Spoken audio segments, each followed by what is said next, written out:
Well, let us know in the chat if you were watching the Calgary Flames game and the Team Canada game on split screens tonight, because that's certainly what I was doing, and I think that's what a lot of people were doing on this Thursday, January the 2nd.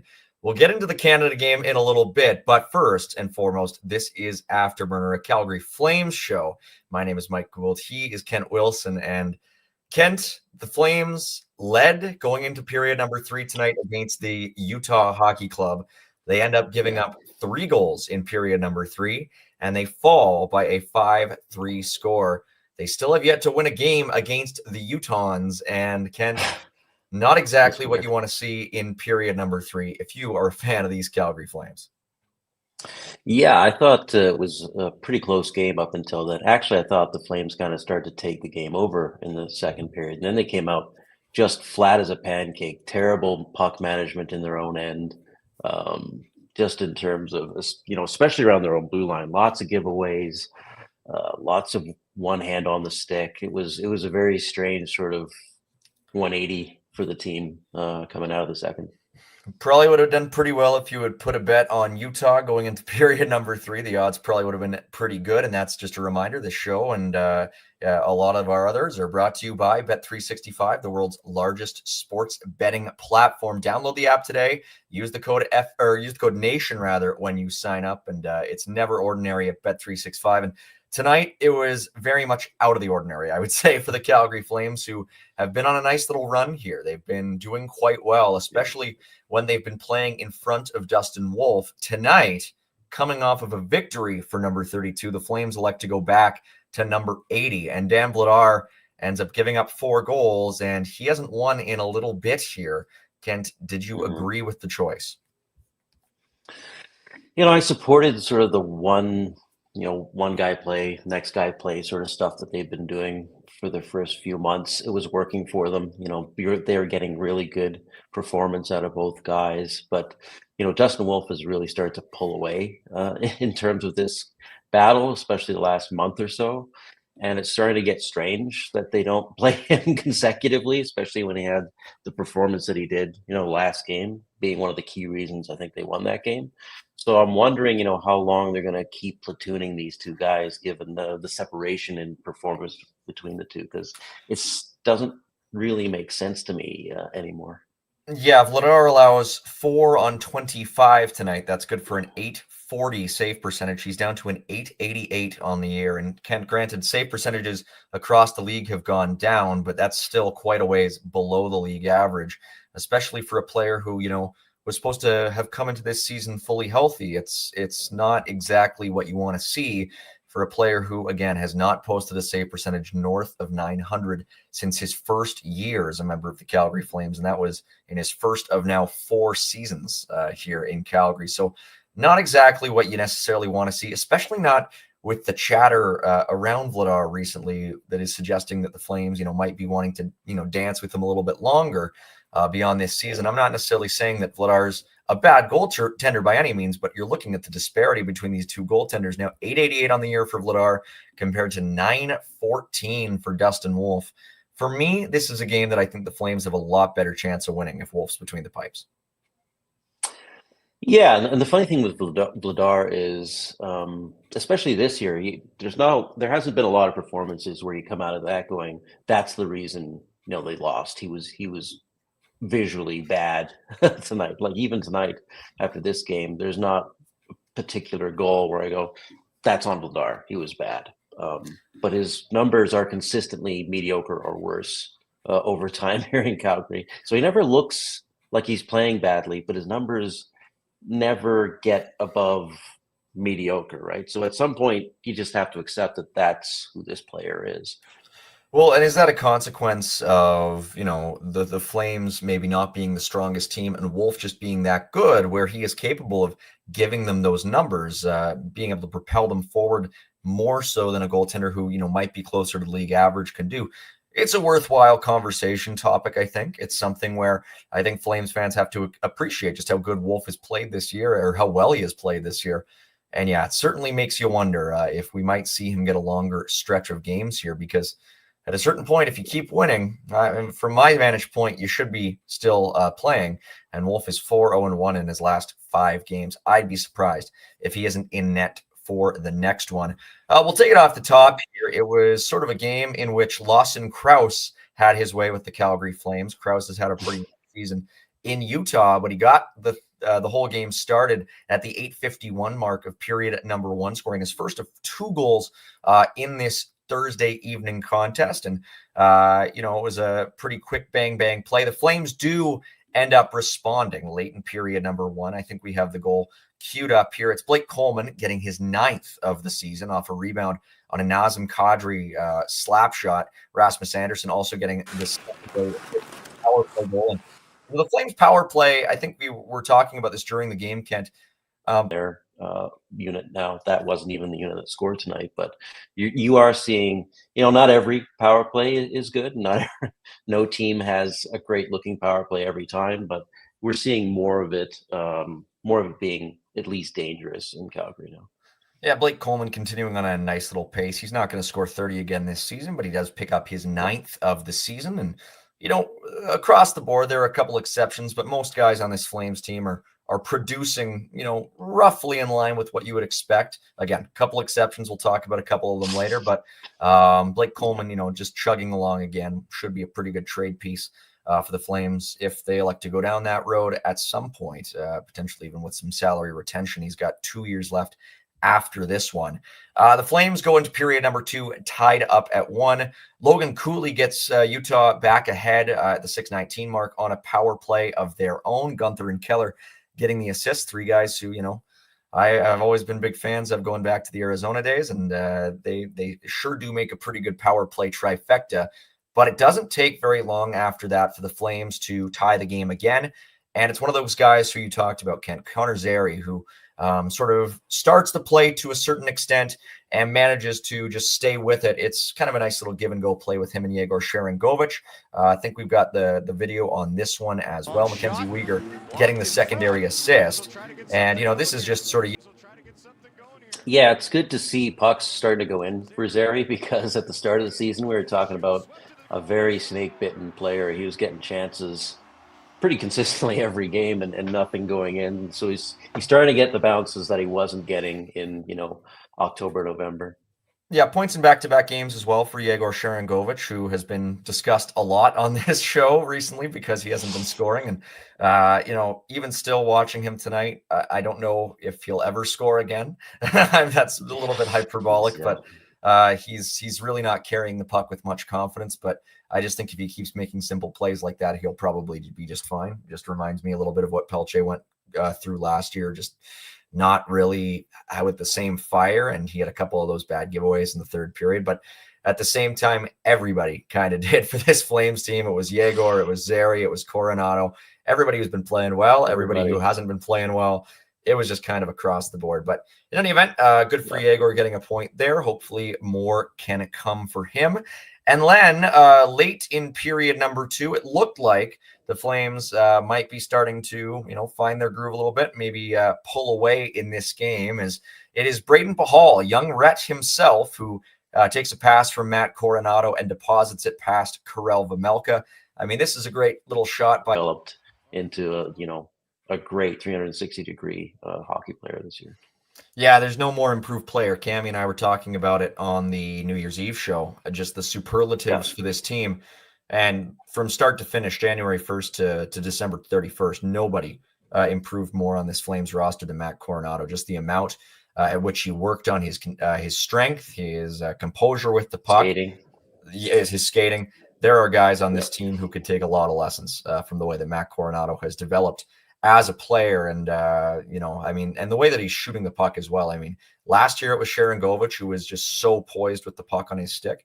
And this year, Coronado sort of picked up that mantle. He has been just outstanding. Just sort of makes you wonder how the Flames might look if both of them could do that at the same time. And hopefully we get to the point. Hopefully we get to the point in the next few months where that does become a reality. So nice play there by Matty Coronado. Braden Pahal deposits it. And unfortunately, Kent, That is where the Flames offense concluded for the duration of this Thursday evening, as the Utahns score 3 in period number 3, and it started early. Clayton Keller tipping in a long-range shot by Oli Mata, with Barrett Hayton getting the secondary assist on that one. Then it was Krause again, not even 2 minutes later, getting his 6th of the year. A guy kind of like Sharangovich, who has had kind of a rough season in Utah, although I don't know if it's been injury-related like I suspect Yegor's may be, but Krause, gets off the schneid a little bit here tonight. Bukestad and Mata again at getting the helpers, and then, boy, with the net empty, it was Michael Backlund throwing a puck at the net that I don't think had any hopes of going in, and I just have no idea what was happening that time. And Utah takes over quickly. Sergachev and Kerfoot find Kevin Stenlund on a pretty uncontested empty net breakaway, and he seals the deal. And that doesn't even mention the penalty shot for Alex Kerfoot off of a real miscalculation in the defensive zone. Sharangovich sends it across. I mean, there really should be somebody there to receive it, but also just a really poor place to turn the puck over. And Kerfoot breaks in. I thought it was a really bad call to call it a penalty shot. Joel Hanley, I thought, just wasn't really interfering much at all. But nevertheless, they make that call, and Kerfoot doesn't really come even close to scoring anyway. No. So not really worth discussing. But in any event, in period number 3, Utah outshoots the Flames 11-6. The chances, you were talking about this off mic, pretty rough as well. And the third period implosion, I would describe it as, for the Flames, ends up costing them this game. Yeah, scoring chances according to Natural Stat Trick were 8-2, and the high danger shots were 3-0. Both in favor of Arizona. That's pretty ugly. In favor of who? Oh, Utah. I still do that all the time. You gave PTSD there, Ken. No, it's you're right. I mean, Utah. I mean, this is an opponent that the Flames, should be primed to beat. They've been playing well. Utah comes into this one as, I think, one of the more disappointing teams in the league this season, and they've lost 5 in a row after a lot of people had expected them to sort of take that next step and become a playoff team under a billionaire owner. And it hasn't really turned out that way for them, but they do sort of get the better of the Flames tonight. And I think it's a performance for the Flames that I think can be chalked up to a lack of focus, maybe a lack of rest after New Year's. I don't know what it is. Still being in that post New Year's funk. But in any event, they looked pretty uncomposed, I would say, in period number 3. And, for all we talked earlier about Dan Vladar, his numbers not being there, I also don't know if they did him many favors. No, not really. And I think we should give some credit to Utah as well. They played a fairly solid game, especially taking over in the third period. I was impressed with some of their younger players. You mentioned them. But also that Bukestad line took over a few shifts, and that's like their third line, I think. So they certainly weren't a soft touch. They looked like they were with the Flames the entire way, and then they took over the game in the third. One guy who we should talk about who, wasn't even in the lineup for Utah tonight, and who I've always liked as a player dating back to the Arizona days, and who I wonder about, down the line as a potential, trade target potentially for this team. Who's having a really, really rough season in Utah, even more so than Lawson Krause, is my old buddy Matias Michelli, who has 3 goals and 10 points in 37 games. For a guy who is one of the, in my opinion, best passers in the entire league, just has fallen out of favor in a big way under Andre Turin in Utah. That'd be a player who I'd like to get my hands on. And he's usually been a big piece of that Bukestad line. Tonight, it was a little bit different, but the Bukestad line, it comes through regardless. And, you're right. They do have a really nice young nucleus there. It's just a little bit underachieving, I would say, to a certain extent. And part of that is also due to their absences on defense. You have John Marino, who's out. You have Sean Dursey, who's out. But at the same time, you make all this noise. You want to maybe take a bit more of a step forward. In any event, the Flames and Utah, as somebody in the comments just said, very close together in the Western Conference standings. Utah sort of on the outside looking in. The Flames still in the second wild card spot in the Western Conference for the time being, although they have 2 more games played than the Vancouver Canucks, who are just 1 point behind. So, Kent, I posed this question to you and to some of our mutual friends earlier today, and this is going to, I think, foster some conversation in the chat, because there's been a lot made this season of the Flames needing to pick top 10, needing to finish bottom 10 to keep their own first round pick. And of course, we know, as we know all too well, they are currently in the mushy middle of the NHL standings. From your point of view, though, if it comes down to it, yes or no, simple question, do you want the Calgary Flames to make the playoffs this year? Yes, if only because not missing the playoffs, but not being in the bottom 10 would be the worst possible outcome That's for right. the team. So if you're there, if they're still here, by March, make the playoffs, please. Or start losing immediately and be bottom 10. Please don't miss the playoffs, be ninth in the West and lose your pick, but not get the benefit of the postseason. Yeah, it's an interesting topic, because you see people after every single time the Flames win, they say, no, you have to bottom out. And I understand the impulse. But at a certain point, it's going to be difficult. It's going to be difficult for this Flames team to end up in the bottom 10. They're building up a bit of a cushion, although they didn't tonight. They get 0 out of a possible 2 points. Utah gets 2 out of a possible 2 points. If the Flames want to finish bottom 10, Utah is one of the teams that, in theory, has to finish ahead of them. But at the same time, it's such a back and forth, because, as you said, the absolute worst case scenario is for Calgary to give up pick number 13 or pick number 12. But at a certain point, also, if you make the playoffs, I think you're a lot more comfortable potentially giving up pick number 19 in favor of pick 27 versus giving up pick 11 for pick 27. So at the same time, if you make the playoffs, what are you missing out on, right? You're not necessarily missing out on your pick, because you wouldn't get that pick anyway. So it's a bit of a balancing act. And I think that's something that people sometimes lose sight of is, it's not something where if they make the playoffs, they give up their pick. It's if they finish outside the bottom 10, they give up their pick. And so it's going to be just something to watch over the final 45 games of the season, and just something to always keep in your head, because it is the scenario that the Flames have ultimately created for themselves, and it's a previous management group that's created it for them, but it has just made it such a unique set of circumstances this season. I would say the real inherent risk if they make the playoffs isn't necessarily this pick swap and stuff that people are focusing on. It's if it causes the current regime to change their long-term plans fundamentally, and they start thinking, "Oh, we're a playoff team. Let's go out and spend our cap and start trading picks and young players to try to become, get in the mix again." I think that would be the major mistake to worry about. Who knows if that'll happen? Conroy has been pretty consistently dedicated to this path ever since he was kind of forced into it to trade all those veterans last year. But you never know, right? So make the playoffs, but don't start thinking you're a trade away from being a contender all of a sudden, because they are not there yet. Now, it's easy, obviously, to be more cynical after a game like tonight's, where you blow a lead, you lose after a third period implosion. At the same time, you look at the younger players that this team already has, and I don't know if anybody's all that concerned that the Flames are going to move on from Connor Zary and Matt Coronado and Dustin Wolf, and those are sort of the 3 most impactful young players on this team. But, and you say they're obviously not one trade away. What are they away? That's sort of the thing that I think, needs to be discussed more is, because as it stands, Zary, Coronado, very good players, very, very good players. I would go as far as saying they're movers. They drive the play. They push the play.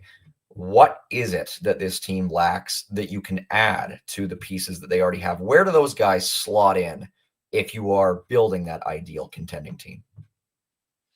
I think those are healthy support players, bordering on, I don't know if I'd say stars. Maybe one of those guys can get sort of into that 60-point range player, which are great players to have. And to build a contender, you need to build a cohort of support guys, but you also need, era-defining superstars to be a true contender. At least one, and I would say it'd have to be a center, but I'd want 2 or 3. You want to look at the Chicago Blackhawk dynasty or the Tampa Bay Lightning. You want to, if you're building a contender, you want someone who is, or a team that's going to be, a contender for 5 years, plus, not going to be good for a year and fade. So I really liked the draft that they had last year. I think there's a lot of potential NHLers and maybe a star or two in there as well. But they do not have that McKinnon, McDavid, Kucherov in the organization yet. And I think if and when you get that player, that's when your rebuild can start to potentially flip, especially as they build this support cohort right now. And we will discuss that 2024 draft because there was a fun game involving two of those players earlier tonight. I did enjoy one comment that I just read that I don't think was an entirely serious comment from our buddy Scott M. This group is so far away from competing. Kent, you said they might be 3 or 5, maybe that amount of players. Scott says they are 10 to 12 players away. So, Scotty, you know what? Scotty, Happy New Year. Anyway, so we're gonna move on. We'll talk about Team Canada in a little bit. There is one thing that I would just want to preface it with, though. There was another really good game on tonight that you might not have seen. It was in Saginaw, Michigan. It was the Ottawa 67s, Dave Cameron's team, in fact, for any of you who watch the World Juniors. The Ottawa 67s taking on the Saginaw Spirit, and wouldn't you know it, Zane Parekh opens the scoring for the Spirit in that game. Henry Mews ends up with an assist. Henry Mews is a guy who Kent and I have both been very high on for a long time. In fact, if you watched our draft show back in June, we both mentioned him as a player who we thought the Flames could even target at the 28th overall pick that year. They took Matvei Gridin, but then they ended up with Mews at pick 74 in round number 3, which looks like absolute grand larceny. The Spirit go on to win that game by a 5-2 score, and Michael Misa all over the score sheet in that one as well. But good to see a couple of Flames prospects contributing in a big way tonight, when in theory they could also be big pieces at next year's World Junior team. And you would sure hope that Canada brings some more offensive defensemen after what transpired in Canada, Ontario tonight, where Team Canada, as many of us predicted, is out again. They lost to Team Czechia by a 4-3 final score in regulation, their second consecutive quarterfinal setback at the hands of the Czechs. And asked after the game whether he has any regrets about what transpired at this year's World Juniors, Canada's head coach, Dave Cameron, also a former Flames assistant coach, replied, no. Kent, would you have any regrets about Team Canada if you were in that position? Well, I'd have a few, I think, but I don't know what he's going to say to necessarily say that to the press, right? But, in these situations, you can always say that hindsight's 20/20, and fair enough, but the last time I was on Afterburner was mid-December, which Cammy and I were talking about it. And the selections for the team were already sort of starting to raise eyebrows. Like they seem to be leaving a lot of high-powered, highly skilled Canadian kids off for whatever reason. I told her, like, if they win gold, nobody will care. Nobody will, question any of this. But if they don't, there's going to be a lot of questions asked about this process, and I think that's definitely happening now. If you set out with the intention of trying to prove that you're the smartest guy in the room, there is always the chance you will always run the risk of proving that you're not. And I think with Hockey Canada, there needs to be some serious questions asked, because really you can say you have no regrets. You can talk about how your team got unlucky. But at the end of the day, if you are picking guys and you're not picking guys who are consensus top 10 draft picks, it's always going to look bad, and especially if you don't win. And it even goes beyond that. I mean, come on. Andrew Cristall is such a star scorer. You have the arguably most lethal duo in the Ontario Hockey League in Porter Martone and Carson Rekoff with the Steelheads, and they don't play a single shift together. It's not even just Zane Parekh. It's not even just Beckett Seneca and Carter Yakimchuk. It is just top to bottom. You can dissect every single decision. And also just the fact that they didn't even practice. Like they canceled 2 practices. They canceled 2 morning skates. It was absolutely bizarre from start to finish. And it just makes you wonder what's going on, because at a certain point, after back-to-back 5th place finishes, the first time that's happened in 34 years, I mean, this is Team Canada we're talking about. There are people who talk about this should be a 4-team tournament. There are people who say that every year. This should be a 4-team tournament. There aren't enough good young players in the world. Well, if this is a 4-team tournament, then Canada should be relegated, frankly, because that's what they've kind of done to themselves, isn't it? I mean, they have the talent to finish first, but to me, they just didn't maximize what they had. That's part of the issue, right? So, because sometimes you can have, less talented crops and more talented crops, and sometimes it's a less talent. But there's an argument that the players they left off that roster would beat this one, the roster that they took, right? So there was no lack of talent this year. There was just an embarrassment of riches, and sometimes that's what can lead to the overthinking of things. If it seems too easy for someone who's an expert, it's just like anyone could pick this all-star team and just take them and win. Sometimes you start double thinking, triple thinking things if you're in charge, because it's like, that's too obvious. I'm the guy in charge, so I'm going to start making the non-obvious choices and to prove that you have the expertise, right? And sometimes, as you say, that doesn't work out too well. Well, and Cammie and I were also talking on our last show, and the other side of it is this has been maybe the most exciting World Juniors to watch from a parity standpoint, because you've seen Team Latvia playing unbelievably well. I thought they were incredible. I thought they were just amazing. I thought they, in terms of you want to talk about pre-tournament power rankings, you could put them ahead of Slovakia at this point. I mean, this is a nation that everybody was sort of saying was destined for relegation, and they gave every single team they played fits, and it was wonderful to see. But even then, you have Kazakhstan having an amazing tournament for their standards, just again giving other teams fits. The Czechs doing this again. I think they're a very good bet to medal again, and I think maybe they could go all the way. It's and the last point that I want to make about the World Juniors, and then we'll move on, is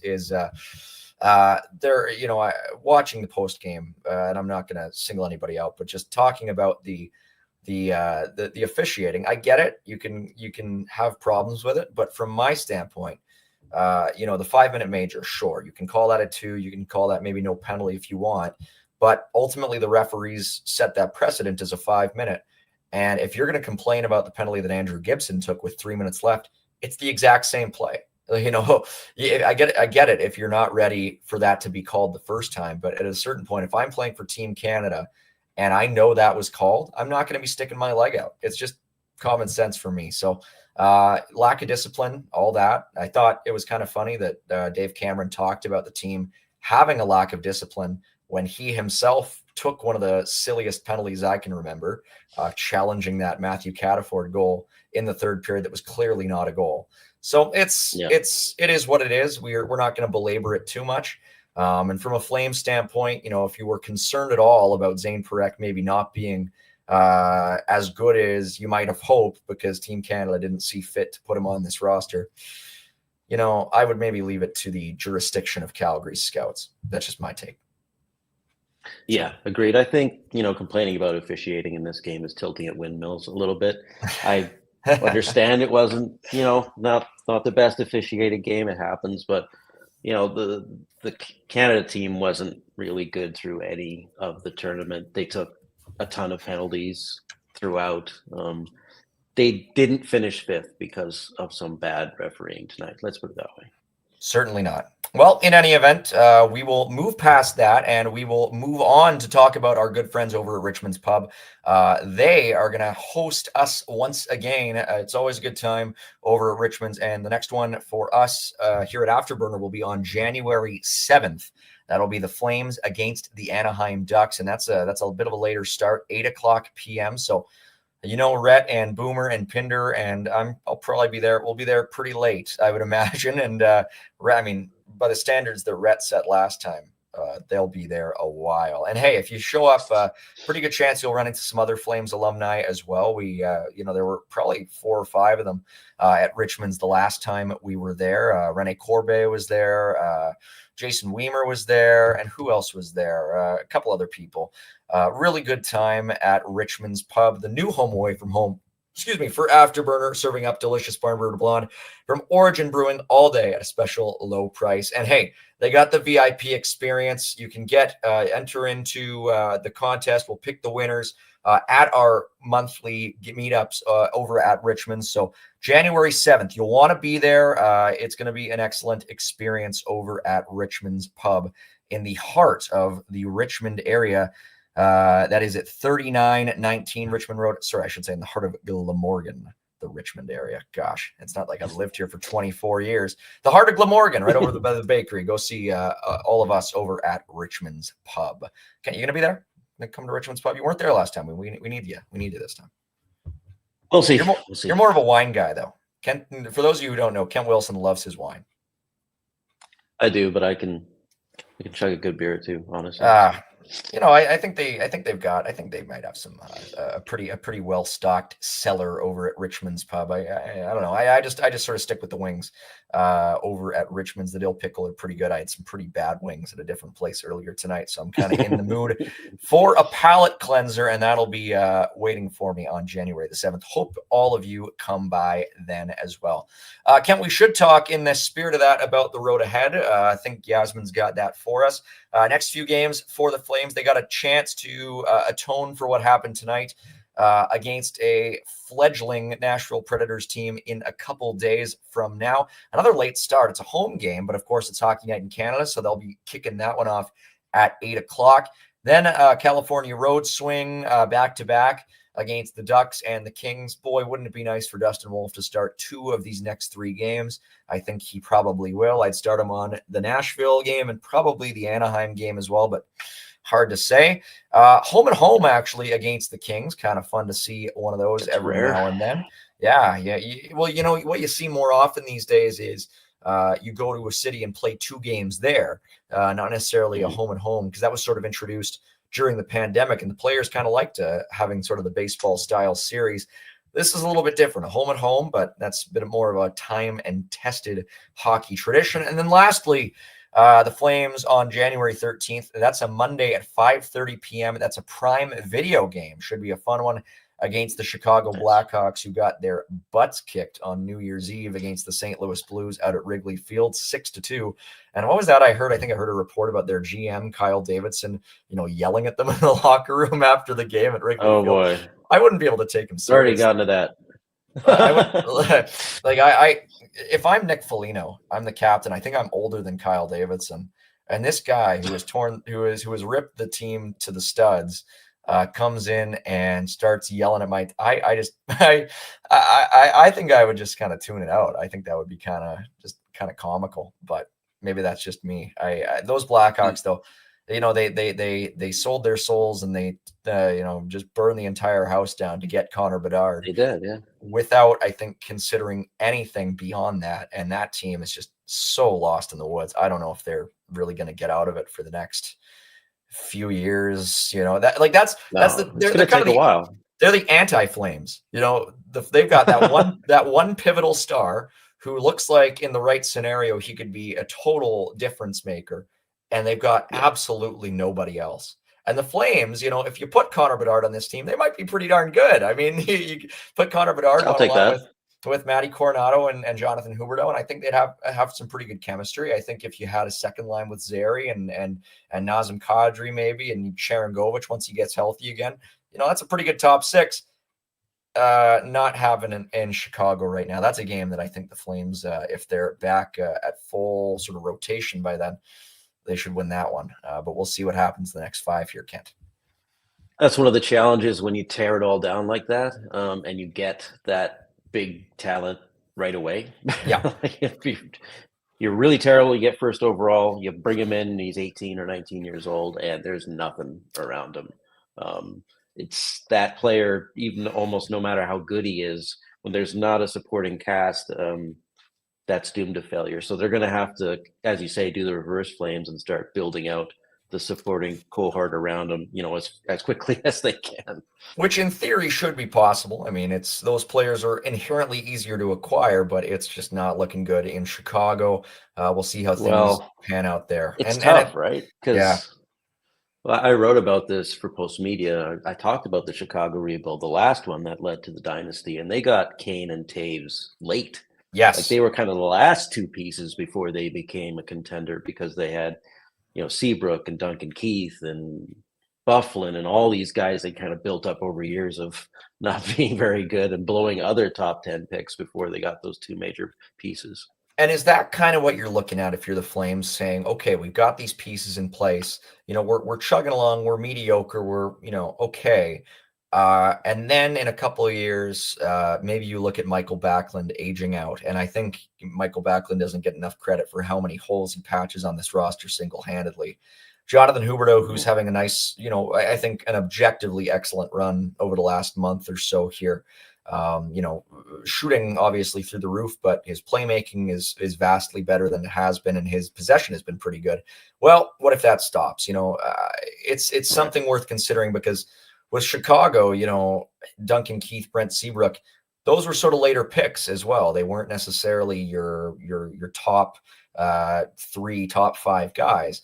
It's going to be very interesting to see if the Flames ever get in that position, because, really, if they do get that pinnacle player, they're in a great spot. It's a matter of they need to put themselves in a position to get that player, because ultimately when it comes down to it, you can go up and down the list of the supporting cast that is already here and the supporting cast that is in the pipeline. I mean, this team's pipeline, we talked about Henry Mews and Zane Parekh, Andrew Basha, Jacob Battaglia, Luke Misa, Matvei Gradin, Sam Honzek, Hunter Brustevitz, William Stromgren, Rory Cairns. You look at all these guys who are pushing for that NHL duty on top of the Coronado Zeri guys who are in the NHL, and also the star goaltender who the Flames haven't drafted in 30 years. Right. Conroy's supposedly working the phones to try and locate that piece via trade. That'll be a real tough one to pull off, because it very seldom happens. And maybe it does. Who knows? I'm not a prognosticator. Maybe he lands Elias Pettersson for pennies. But at the same time, it is going to be such an interesting next couple of years for this Calgary Flames team. We'll talk about Bet365 here just in a second. Maybe before we get to that, Yasmin, do we have any questions that we want to answer right away here? Because I think there's been some pretty good conversation in the chat. Maybe we got one. Okay. All right. So boys, does the team play differently in front of Wolf than Dan, or is Wolf that good? I don't know if I haven't seen the splits. I don't know if they average more chances against with Wolf or with Vladar and versus with Wolf in. I mean, the numbers, on the low danger, medium danger chances that they do face favor Wolf by a wide margin, and especially on the PK. Wolf is a much stronger goaltender in 5-on-4 against scenarios. So it's something that I think is I just don't really know. I'm curious to hear your thoughts, Ken.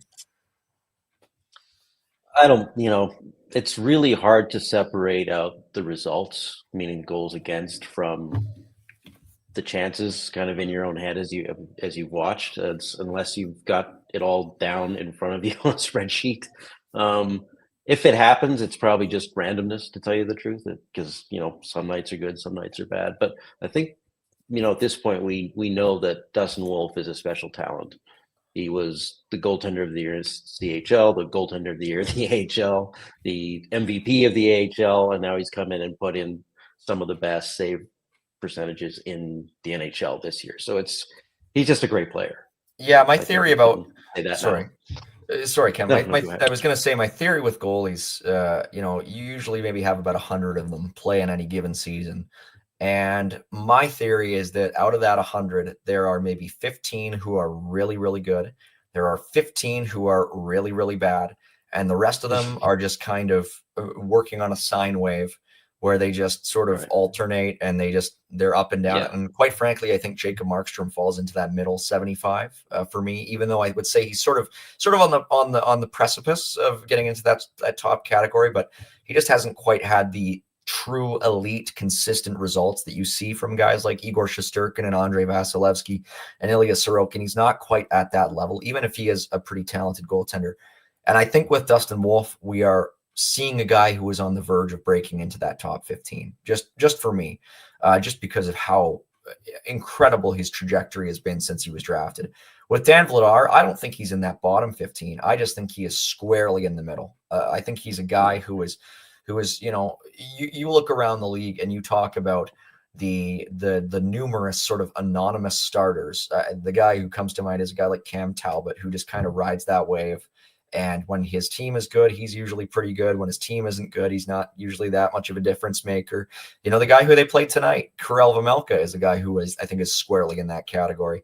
And I think Vladar is too. And so there's some people in the chat saying, would Vladar clear waivers if they were to waive him? I don't think he would. I think there are teams like Carolina who would probably take that chance. He's not making that much, and the season is already half over, so his cap hit has already been reduced by that much because the salary cap is calculated on a daily basis. I don't think he'd clear. I just don't know if he is necessarily a piece that you can look at and say, oh, the Flames are going to recoup a ton of assets for this guy. So hard to say. Yeah, I think he's kind of settling into backup territory at this point. I mean, I looked at his career numbers in Calgary recently, and he was deep in the red in terms of goals saved above expected or average, right? So I think he's 27 this year. We're kind of settling into probably not a starter, maybe a platoon. And I think the stuff around Vladar is skills, and people see it, right? He's tall, he's athletic.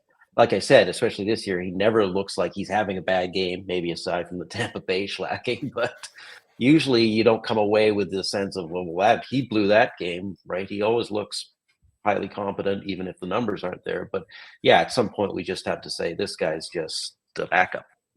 He's a lot like David Riddick to me, just sort of being that guy who just, he can look good over a short stretch of games. He can, he can look very capable behind a good defense, and we've seen that with the Kings.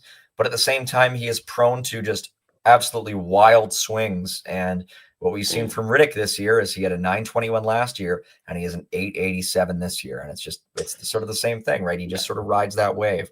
The guys who are truly elite are the guys who are truly consistent. And right now, Dustin Wolf looks pretty consistent to me. So anyway, that's what I see as being different. There's a couple other questions. There's one from Ken that I just want to talk about very quickly. With the Flames continuing to struggle with Vladar and the starter, does this affect his value? I mean, again, I don't know what his value would have been to start things off. I mean, all the rumors have been the Flames have been asking for a second-round pick. I don't think they're going to get it. I think it would be a bit of a surprise. I think his numbers, I guess, again, his numbers are his numbers. They're not really any different from what he's posted in the past. This is sort of what he's been for the last couple seasons, as a guy who's in the 885 to 895 range. So to me, I don't know if it's really affected his value much at all. So just one that I want to get to. I would say just relative to like mid-November, when he and Wolf were both putting up elite numbers, and there's kind of a sense that, hey, maybe Vladar's arrived, but it's kind of done this ever since. And yeah, if it maintains like this, his value is going to be probably negligible. That's what I would think. The last one here from Donnybrook 31. If the Flames are in a playoff spot just before the trade deadline, are you adding? This is a very interesting question. And I think it is a question that can't be answered with a simple yes or no, at least not for me, because I think it always depends, right? There are always players who I'd be interested in adding. I mean, it doesn't matter if they were in a playoff spot or if they were last in the league. If there is a player out there who is a bona fide top six center, you got to say yes to it if the price is reasonable, because it's just something that this organization lacks. I think where obviously the answer is no is when you're talking about guys like rentals. There's no reason for the Flames to be giving up any sort of asset for a guy who's in his 30s on an expiring contract. That's sort of where I say no. And even if it's a guy who's got 2 or 3 years left on his contract, why, right? So if it's a piece that fits the mold, then sure. But if it's a piece I can't even think of who it would be, but if it's a player who's in his 30s who is just sort of here to supplant what they already have in the now, I don't think so. Yeah, I would probably lean towards no, unless there, as you say, that a piece comes up that's like, oh, this slots into our 5-year plan anyways. But like I said earlier, the risk to making the playoffs this year is them changing up their plan all of a sudden, saying, okay, we're a playoff team now, let's act like a playoff team. No, don't do that. here. Do not trade valuable futures for, to be a 7 and out in the first round. Now, here's a question for you, Kent. Let's say, and we're going to go back to 2015, the last time the Flames sort of had a season like this where they surprised people. They made a trade that summer. They traded for Dougie Hamilton, and it's a trade that our buddy Ryan Pike often cites as sort of the first initial harbinger of doom for the Flames in their last rebuild because it kind of accelerated things too quickly. But if you are looking in that sort of same vein, except instead of for defensemen, it's a center this summer. But the problem that I run into is what center, right? Like who are teams going to give up? Everybody's going to say Elias Pettersson, and for good reason, because he has proven that when he's on, he can be a top 5 center in the league. Beyond him, and I'm not convinced the Canucks are going to trade him to Calgary. I don't think they're going to trade him at all. Beyond him, are you looking at guys like Matt Barzal? And if you are, why? A guy who's 28 years old and who is currently in the midst of the worst season of his career. And if you're looking at Dylan Cousins, the answer to me is why? A guy who, if he came for free, I might say yes, but otherwise, if he's your guy, you're going to spend a ton of assets on. That's the thing. You can talk about guys like Shane Pinto and Dylan Cousins, and I don't even know who else. Barrett Hayton. What are they beyond, at best, being another version of Connor Zary, who at what he is right now is not that number 1 center, as good as he is? Yeah, I recently wrote about Dylan Cousins. I think that went live a couple of days ago, actually, and because I took a sort of a deep dive because his name just kept coming up, and he's a reclamation project at this point at $7 million a year. That's not going to propel you forward unless he suddenly becomes what everyone thinks he could be. But over his career, he's had the one sort of breakout season, which has not continued. He's 8th in scoring on the Sabres this year. He's behind 3 defensemen. His underlying numbers, he doesn't drive play. He's not particularly good defensively. You don't go out and trade Dylan Cousins to become a contender. You acquire Cousins if they're trying to get rid of his contract and you think you can turn him around. But aside from the one, sort of outlier season, he's a 40-point middle rotation guy so far in the NHL. And even, again, there's people in the chat talking about Shane Pinto and Ridley Gregg, who are very good players. They are having similar seasons from a production standpoint to Yegor Sharangovich. And to me, I like Sharangovich a lot, but I think Sharangovich is better than those 2 guys when he's healthy. I just think it's a fool's errand unless you are finding that Elias Pettersson caliber guy who comes around once every 6 years. There's no Jack Eichel, no, right now, and you wouldn't even want a guy who's like 28. You'd want someone who's 24, mid-20s at best, worst, right? Yeah, exactly. I don't think that player's out there. They're just super rare, right? To me, the guys who I'd be looking at, and it wouldn't even be a this year thing, it would be a look forward in a couple of years if they're not playing to their potential. It's like if guys like Adam Fantilli shake loose from Columbus, or if Quentin Byfield becomes available from the LA Kings. And maybe those guys do become available, but the guys who are drawing the most attention to me, they just look like middle 6 guys. So it's going to be something really at best, exactly. So something to watch. I mean, the Flames, as we know, they're in the playoff picture, and one of the teams they're going to be playing in the coming days is going to be our Bet365 focus for today's contest. Looking at tomorrow's game between the Anaheim Ducks and our buddies up in Edmonton, the Oilers. Kent, this is a game which the Oilers are favored in, I would say pretty significantly, and as you would maybe expect. But, there is one player who I kind of want to discuss on the Oilers side of things, and I think it's indicative of everything that went wrong for the Oilers this summer in terms of the player additions they made. Who really hasn't panned out for the Oilers is Jeff Skinner. Jeff Skinner, yeah. Yeah. You say that. Oh, boy. It's getting ugly. Well, and it's just something where the Oilers go into this season and they decide to prioritize all sorts of offense, which they already had, at the expense of defense, which they didn't really have. And, for all the criticism levied at Yegor Sharangovich, which has been very well deserved in recent times, who's having a very Yegor Sharangovich-like season is Jeff Skinner, and he just happens to be 7 years older, because Jeff Skinner has 6 goals and 12 points in 36 games. And in the offseason, there were people who were telling me that he was a shoo-in to score 40 this year. Not going the way that the Oilers had intended, but granted, they have been chugging away relatively strongly of late. So that's a game that I'd be kind of curious about, especially considering the Ducks, are having a bit of an odd year, not exactly living up to expectations, to say the least. Although Lukas Dostal is sort of the only guy who I would sort of put out there as a competitor or a contender to Dustin Wolf's crown in this Pacific Division so far this season. He's been outstanding, and I would imagine he'll probably get the start. I'd love to see a Dostal Wolf battle when the Flames and the Ducks play. So watch that game tomorrow to prepare for the Flames versus the Ducks at Richmond's Pub. And we will just tell you a little bit more about Bet365. It's the world's largest sports betting platform. You can open an account today, bet on a huge range of markets. Use that code NATION, and you can get a nice little bonus when you sign up. So whatever the sport, whatever the moment, it is never ordinary at Bet365. Ken, before we go, one more thing that I just want to talk about, and there are people in the chat who are talking about them, so I think we should talk about before we sign off. Sam Honzek. People are talking about Honzek as being maybe that center. Now, I know you, Kent, and I know what you thought of Sam Honzek of that pick when it was made.